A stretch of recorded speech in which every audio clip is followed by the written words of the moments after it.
It's great fun to be here. I've had the opportunity to be on Vashon a few times, and it's a wonderful community. I feel so privileged to be here. My background is in nursing. I have spent most of my career at Seattle Children's Hospital in Seattle, but I find my way meandering around at other children's pediatric organizations. My claim to fame is being the puberty lady. I created a class 28 years ago for parents and kids to sit together and talk about puberty and sex. And we have an opportunity to teach that class, well, this last year to over 14,000 people. We teach it in Seattle and Bellevue, on Bainbridge, Everett, Tacoma, Federal Way. But we also teach it down in San Francisco, Palo Alto, and throughout the Bay Area. And we have, Portland, Bend, Oregon. So we have a great time. I've basically figured out how to think and talk about sex every day and get paid for it. So, I mean, it's a good gig. But I'm here tonight to kind of remind us about what it's like to be both parent, role model, teachers, grandparents to teens and preteens. And I don't think that I'm going to say anything that is going to be anything more than remind you of things that you already know. Sometimes the best parent talk is when you go, oh yeah, that's right, interesting. And then you get a chance to go home and try something on. So I am hoping that we can create opportunities for you to practice some skills, some ideas, and for us to review some of the ideas that are kind of key to think about when we think of parenting and walking alongside kids. So to start us off, let's just imagine the decisions that your preteen teen has already made today. They already have decided whether to wake up on the alarm or to push snooze or wait for you to get them out of bed. They've already decided whether to brush their teeth or take a shower or wear deodorant, whether to wear rain boots, whether to be on time, whether to bring their history project, whether they had their cleats for the soccer practice, whether they ate their vegetables, whether they practiced their piano, did their homework. All these things are decisions throughout their day. And at any point in time in that decision-making continuum, you have a part in their life and their work as they navigate through that process. About a month ago, the Journal of the American Medical Association said that when teens and preteens have conversations with the adults that they share their life with, they make better decisions. They said they looked at 30 years of research, and they said when kids, teens and preteens, have conversations with you, they make better decisions, and they delay risky behavior. So I know you're already flashing to the fantastic conversation you've already had today with your person. You said, hey, how was your day? And they said, fine. Or maybe they said, fine. Or maybe they said, fine. Or maybe they said, fine. Or maybe you have someone really talkative and they said, it was okay, it was fine. And you're kind of already wondering, so how did that conversation actually make a difference in the life of your person? And then I'm wondering if I could just picture the rest of the conversation. And I don't know if you're like me at all, but does this sound at all familiar when it comes to your part of the conversation?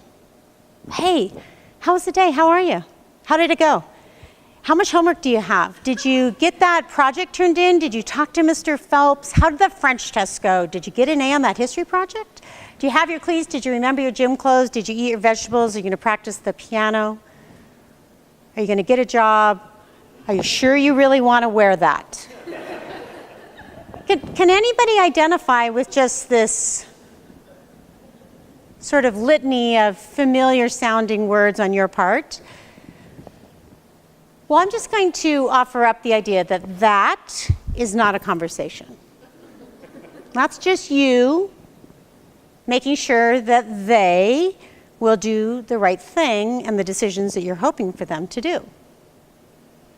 And that is, I know you're thinking to yourself, yes, but if I didn't ask those things, it would all go sideways. It's up to me to hold it together and make sure that momentum is being created so it all goes well for tomorrow. And although there is some element of truth to that, I'm just going to invite us to explore some different possibilities. So I'm going to start off right away with you practicing something. I want you to turn to the people at your table, whoever many people you want to take on at once.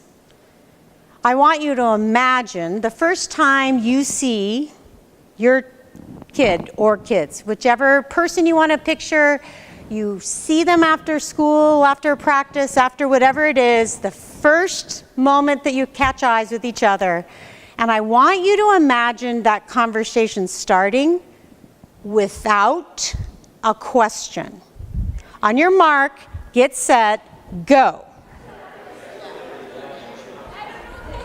All right, how did it go? Did it feel awkward? Did it feel awkward? Did it feel unsatisfying? Did it feel like you weren't going to get anywhere? Or did it feel relaxing? But what happened? Who felt like they just didn't even know where to start? Yeah.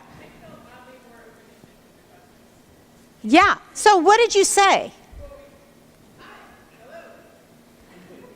And then quiet. Yeah, an observation. Yeah, you look like you're having fun. An observation of some sort. Hi. Great to see you. You look like you're having fun. Whatever, an observation. You look angry. That looks interesting. You look like you have a lot of books. Versus, do you have homework? How much da-da-da, da-da-da, and all the, yeah. So anybody else notice, what did it feel like? What did it feel like to receive it when somebody offered up space to not be on deck to ask questions? Because I'm telling you, I'm wondering what this would feel like. Do you know what it feels like for these kids? They show up here. At 8 o'clock, it's going well. At 8:05, it's going sideways. At 8:10, someone's ignoring them. At 8:15, somebody's being called on, right? At 8:20, so when you say at 3 o'clock, 5 o'clock, 6 o'clock, hey, how was the day? You're like, and then when you get more questions, kind of how to engage with the afternoon or evening or whatever's left of the day, I'm just imagining how that is a destroyer of conversations. Now, I'm all about questions. Questions are interesting. And you sound so nice asking them.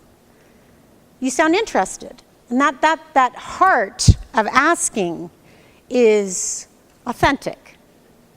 And I think that the heart at asking is, I'm interested in being supportive and that you do what I need you to do.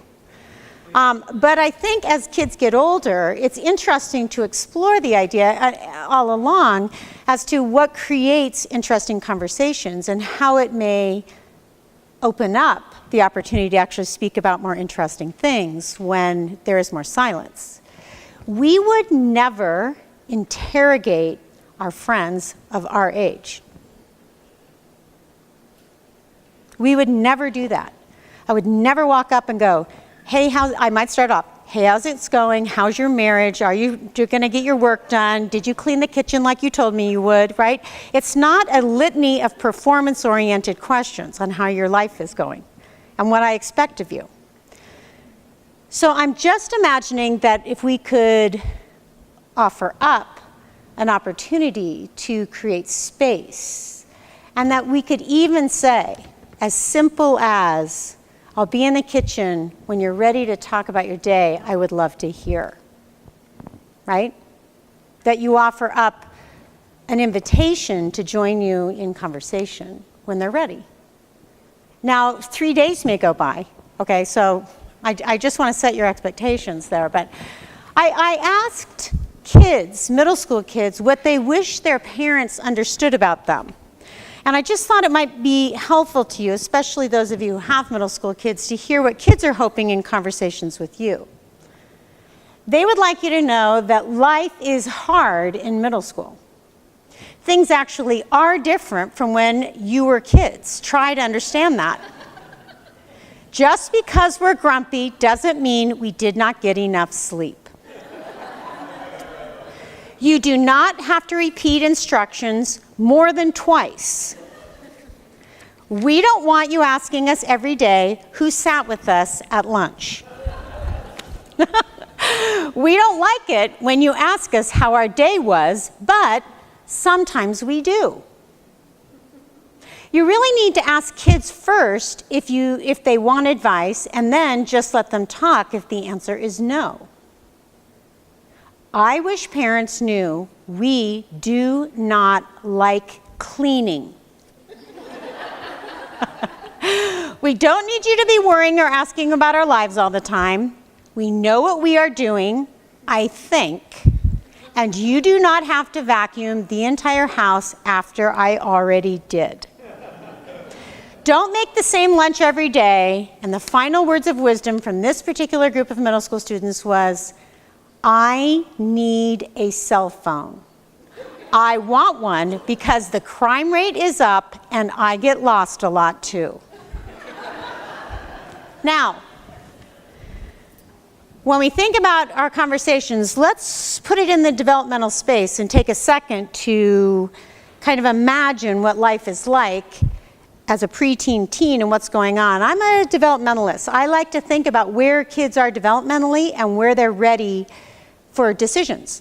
And there's some really wonderful work done, and I'd like to explore some of that research and some of that work on when our kids are ready to make interesting decisions on their own. But let me start by saying that in every family, decisions are made, and in every healthy family, some of the decisions are made by the grown-ups.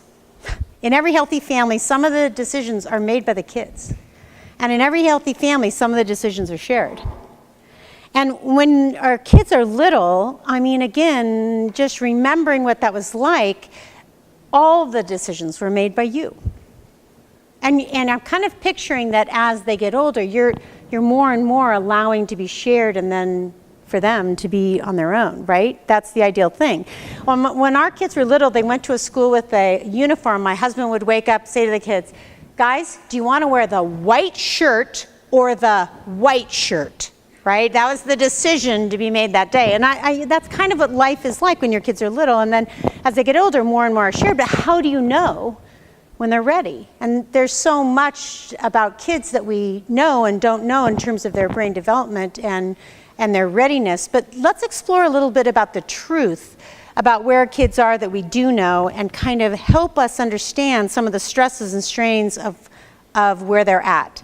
I know this is hard to see, but I'll just point out and tell you that I'm going to talk about 4 aspects of kids' developmental self in adolescence. Their physical, emotional, cognitive, and social parts of who they are. And I believe strongly that there are 4 primary tasks of adolescence, meaning that there are 4 ideas that each adolescent needs to achieve to kind of become a fully adult person. And that part of the work of childhood and adolescence in each of these spaces is that developmental task. And these are based on my ideas and my work, but I'm going to throw them out for you to consider.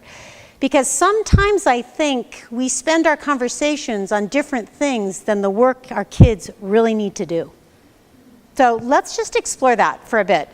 I have to start with physical. My primary task here is confidence, and about a week ago I decided to change this slide to courage instead of confidence because I've decided nobody is perfectly confident of their physical self. You know, even the top, even Russell Wilson has an off day where he does not feel confident about his physical self.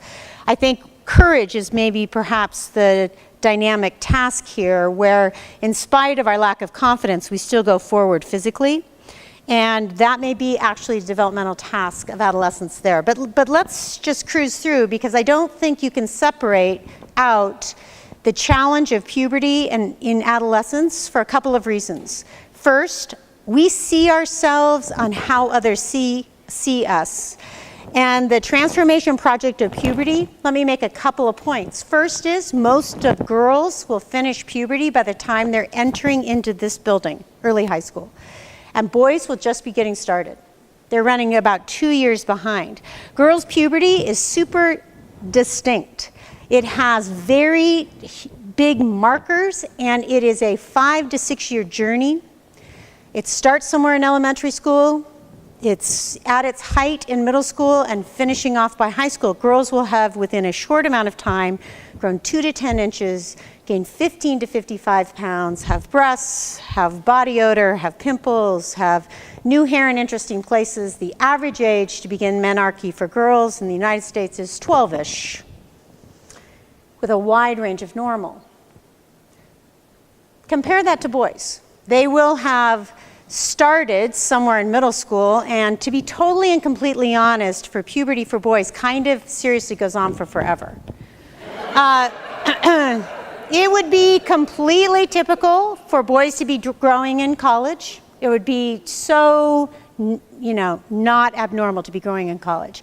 And some secondary sex characteristics for boys that show up in puberty don't even show up until your 30s. Some people don't get chest hair or even facial hair until their late 20s. So part of the work of puberty for boys gets extended out across time. The reason why I bring that up is picture yourself in the land of puberty, in this interesting space of time. The two most stressful times we know for kids in puberty are the earliest developing girl and the latest developing boy. First of all, the earliest developing girl is the very first person to go through puberty in her space, because the boys haven't started and she's first. And because we sexualize so much of girls' puberty, the earliest developing girl is right away under a spotlight that is uniquely sexual. If you doubt me on that, just go home and Google the word girl, because you're going to spend some pages. I have sometimes gone through 6 pages before I got to the Wikipedia definition of the word girl, because there's so many hot girls before that, which is different than when you Google the word boys. You get a lot of adorable boys, for sure, for pages until you get your first hot boy. It's disappointing if you're looking for the hot boy, because you have to page through. The reason why that is interesting is that our understanding of ourselves, how we see ourselves, puts us at risk for different decisions. We know that earliest developing girls, early sexualized girls, are more at risk for sexual behavior than a later developing girl. It's just the way it works. The expectation of who she is within our community and her behavior, and then what we say and talk to her about, is different. A very, very stressful idea for a boy is to be the latest developing boy, because not only are you last of all people in your crowd to be going through puberty, you'll be there kind of for forever. Because until you take off, right, you will be the smallest person, and there's no lower common denominator in social sphere than a freshman boy here who is tiny. See, girls' puberty takes you away from American idealized understanding of beauty, because you're bigger. Boys' puberty takes you toward what we consider a man. You're bigger. Your voice is deepened. You have muscles. You have facial hair. So I just want you to picture the land of puberty and its importance to how that makes us feel about ourselves. Then put yourself outside a traditional gender. Then you're in a whole nother land of puberty that is confusing and interesting and defined by others. There is a study at the University of London where they took middle school girls and they put them through an MRI and they measured their brain activity and they tried to see what would make it light up. They said, the room is large, the chairs are black, and your friends have just seen you picking your nose. When they watched the brain activity of those girls, the room is large, flat line, chairs are black, flat line, your friends have just seen you picking your nose, and every other self-conscious statement, and their brains lit up like fireworks. Probably no surprise. But then they wanted to see how that translated to older women. So they took the mothers of the middle school girls and they put them through the MRI and they said, the room is large, flat line, chairs are black, flat line, your friends have just seen you picking your nose. They couldn't even light a dull light bulb with the brain activity of those mothers. The mothers were like, This doesn't even register for me, that self-consciousness that was so powerful at a time of most difference. If you think of how you see yourself and then putting into a place of making a decision, the vulnerability, of course, is when you are different. And the place of most difference physically in the world of adolescence is in the land of puberty, right? Everybody here knows that there's a 100-pound weight difference between two freshmen on the freshman football team at this school. My best friend weighed 65 pounds when I weighed 130.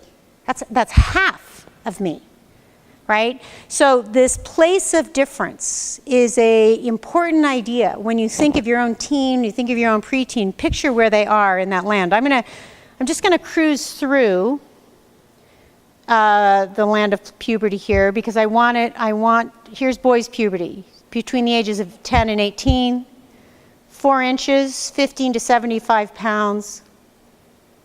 The first indication of boys' puberty, by the way, is testicular growth, so you can be sure they're announcing that to all of you, right? Most boys are sexually reproductive, 14-ish. So let's just cruise through. Let me make a hopeful and interesting thing about the land of puberty that I think is important, and that is this.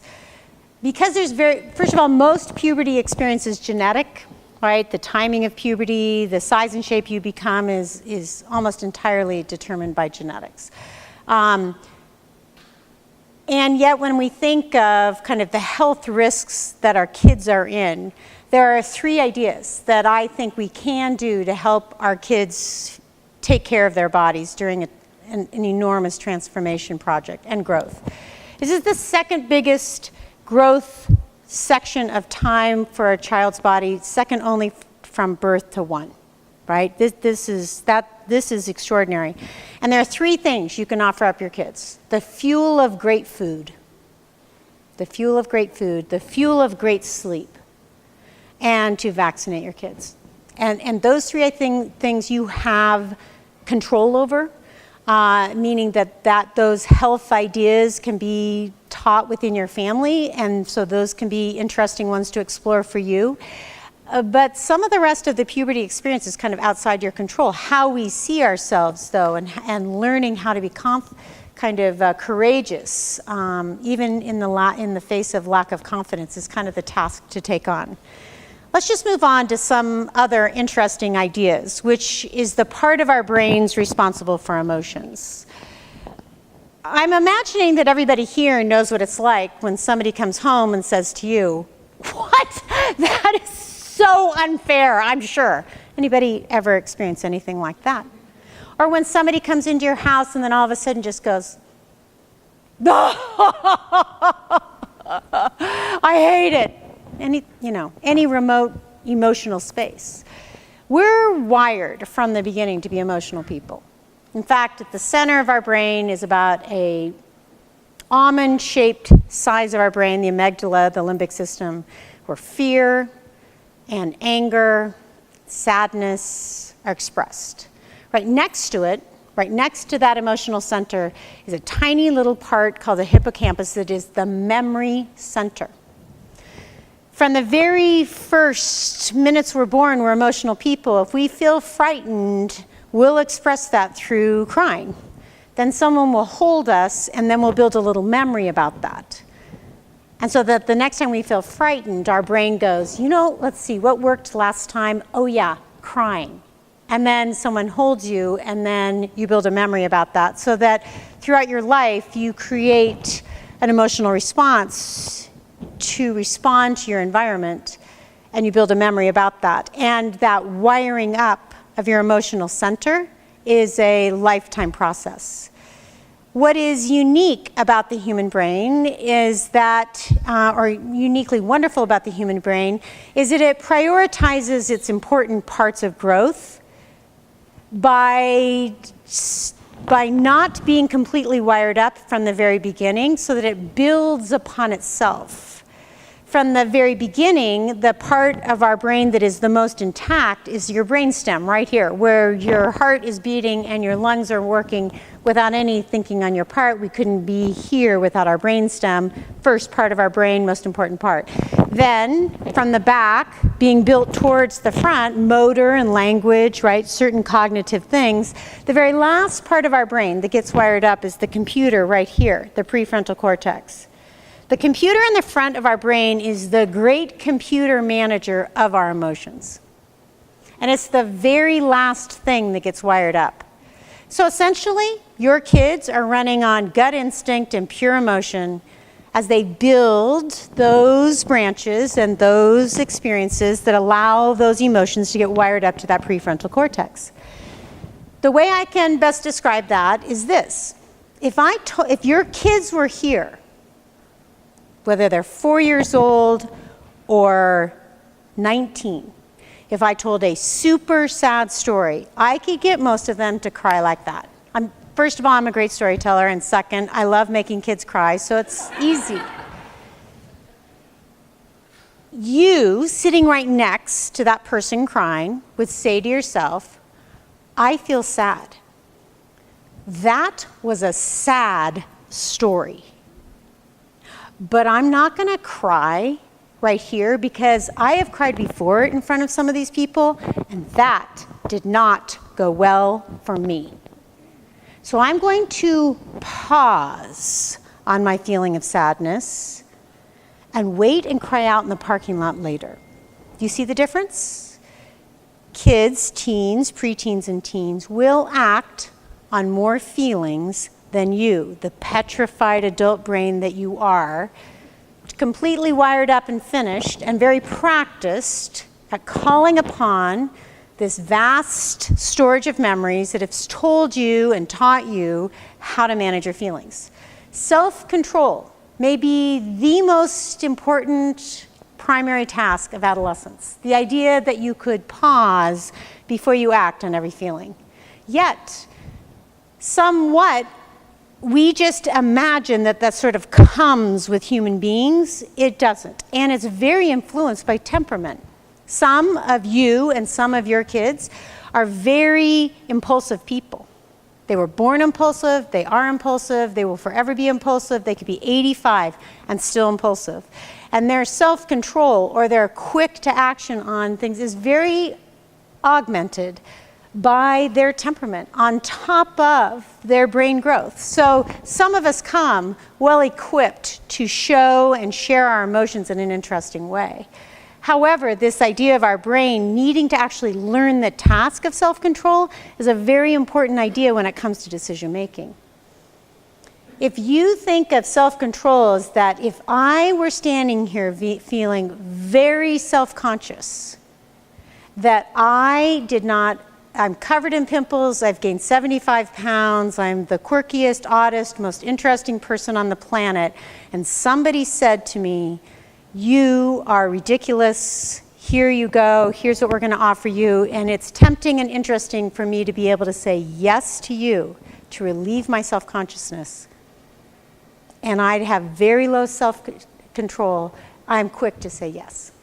You see the vulnerability in that? So we have an opportunity to help our kids grow in their self-control of emotional selves. I picture your brain very much like a tree. The roots of your brain are the way we're wired up from the beginning. The trunk is how the things that we've learned, and then between birth and 6th grade, our brain puts on a bazillion branches. And you've helped develop the branches of your kids. You've taught them how to camp and tie their shoes and learn French and build a fire. And they have played the piano, right, all those branches. The branches of a 6th grader to 23-year-old girl and a 25-year-old boy, that brain is being pruned away, all the branches that they're no longer using or using well, to help the branches of the things that they are doing all the time get bigger. For instance, if you haven't spoken French since you were in kindergarten, there goes that branch. But the branch for you for Latin has gotten enormous because you've just taken it on. You've been looking at Latin words and phrases and you're intrigued by it and you've been taking it on ever since middle school. You haven't tied your you haven't tied your shoe since kindergarten. There goes your tying shoe branch, but your Velcro branch is giant. You know this to be true because there are very few professional athletes or musicians that have not been doing their skill, their asset, their gift since they've been in middle school. In fact, most of our adult brain has been built since middle school. Most of the biggest branches in your brain have been there since middle school. That doesn't mean you can't learn new things. I learned how to row at the age of 50. I'm really good. I'll be going to San Diego. We're going to win gold. Or we're going to go to Boston. We're going to win gold. We love racing against these Vashon people. I'd love to take them down. I'm good, but I'm not. I am not the rower my daughter is, who's been rowing since middle school, and I never will be. I will tell you, I could be on that water 10,000 hours. I'm never going to row like her. The brains of middle school and high school kids are the brains of the adult brains. Let me tell you something incredibly powerful. Almost 100% of problem adult drinkers drank in middle school. Almost all chain smoking, cigarette smoking adults smoked in middle school. In fact, if you don't drink on any sort of regular basis until your early 20s, the chances of you becoming an adult drinker are statistically 0. If you want to build a big branch, do the work in middle school and high school. I say to kids all the time, if you want to be good at math, you actually have to do math problems now. If you want to be an interesting, giving, contributing person in the world, do it now. Just remind your kids how teenagers change the world. The civil rights movement in the United States was built on the backs of adolescents. Who else would be brave enough to sit at a lunch counter and have people stuff a cigarette onto your head and throw an ice cream cone in your face? Nobody, except a teenager who would say, I'm here, I'm doing it, no one can take me off this, I'm there, right? An adult would go, wait a sec, I've done that before, and that did not go well for me. I'm going to pause before I do anything courageous like that. You have to be a change agent with courage, and there is no greater resource on the planet than a teenager, and some of it has to come from both this asset and their liability.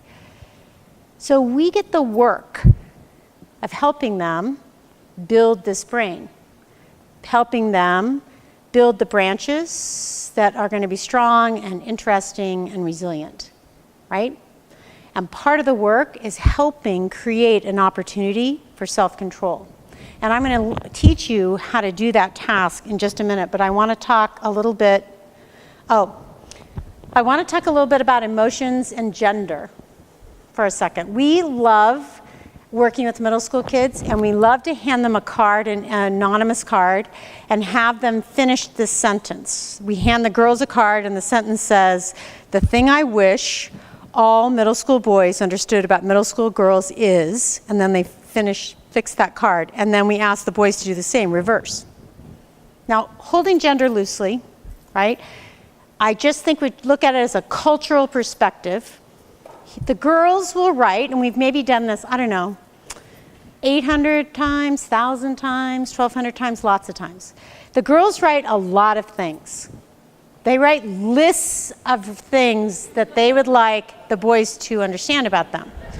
But the boys write one single solitary idea. The boys write, we, the middle school boys, wish that you, the middle school girls, understood that we, the middle school boys, have feelings.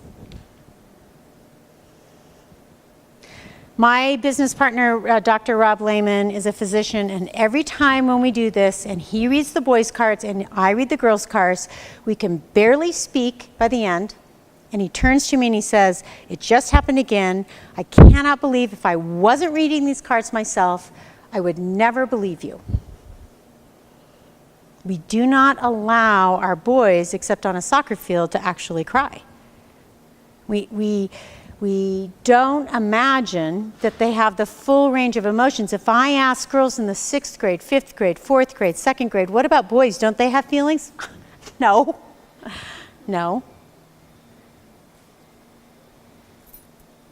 Think about how we communicate who we are emotionally and what we wish people understood about us, because how we are most fully known is through our emotional selves, right? So what would that feel like if you were never allowed to express that? How should I deal with my feelings if I feel a zillion things at once? Puberty, the hormones of puberty, are like a volume dial to emotions. I actually am always bummed, to be totally honest, when parents say, the thing I am least looking forward to is the moodiness of my teen. Especially people say, I'll be honest, the moodiness of my girl. And I find myself sad by that. First of all, I feel like we never really understand how important moods are, that they reflect the world and our response to it. Second, that we don't really appreciate the fact that our kids have seriously been moody the entire lifetime. I like to remind people, like when they said to their 2-year-old daughter, no to the cookie, what did they do? They threw themselves down on the ground and were moody, right? Change of mood, strong mood. Mood is a part of being a human being. Mood is how we express ourselves. Self-control we expect from someone who's older, who has language and the ability to self-control, but self-control is a learned idea. Moods and changeable moods, strong moods, are an important part of our growing up, and hormones of puberty are like a volume dial. Sadness could feel more sad, mad could feel more mad. I'd like to maybe encourage you to consider the idea that maybe you're just, while you're having your period, learning what you're actually mad at, because it's the same mood. Why do you always insist on talking to me about feelings and try to make me do the things that you would do when I'm not you? I have different feelings about growing older. I feel nervous. It's a big responsibility. I like to think that we have room for the emotions of our kids. In fact, the most famous helpers of all that we're going to learn a skill from are the Gottmans. They talk about how emotions are a casting out to you. Even anger is a casting out to you.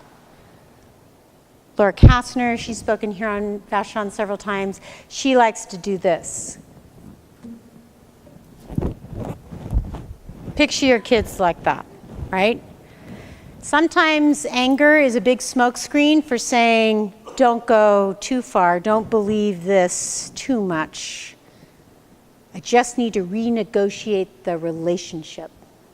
Right? I just need to renegotiate this relationship, and I'm going to show you my anger. Sometimes it's helpful when your kids are mad, really mad, to also picture that most of the time, anger is a smokescreen for fear. So if you see someone really angry, is it that, what are they worried about? And sometimes for teens, it's worried that you're actually going to walk away. And then they get more mad, which makes you want to, of course, walk away. So it's just an interesting thing to think about your emotional self. But let's swing through cognitive and competence. I want to make sure that you know that if I ever work with a group of juniors in high school, I like to say to them, if your family says to you, are you losing your mind? It is totally legitimately true to say, yes, I am. Because that pruning away process is really middle school, high school work of pruning away branches. Your junior in high school is actually operating with less than a 6th grader. So you can just imagine that some of the things that they're taking on and learning are being pruned away while they're renegotiating those branches. Our brains from the very beginning are wired up in these ways. One is our brains are wired up from the beginning to seek pleasure and avoid pain. Our brain will light up with a release of dopamine that says, good work, this is good, when we have achieved a pleasure experience. For you, it's chocolate. For you, it's an A+. For you, it's a beer. I don't know. All sorts of things will release dopamine, things that are good for us and things that can be harmful. Picture again, if your brain is wired up for pleasure and will actually resist pain. If you're someone who has gained 75 pounds, is covered in pimples, has greasy hair, forgot to wear deodorant, feels a little out of sorts, their emotions feel high, they've been put into a situation and someone says, hey, have a beer. And you knew that having a beer created pleasure. What would you do?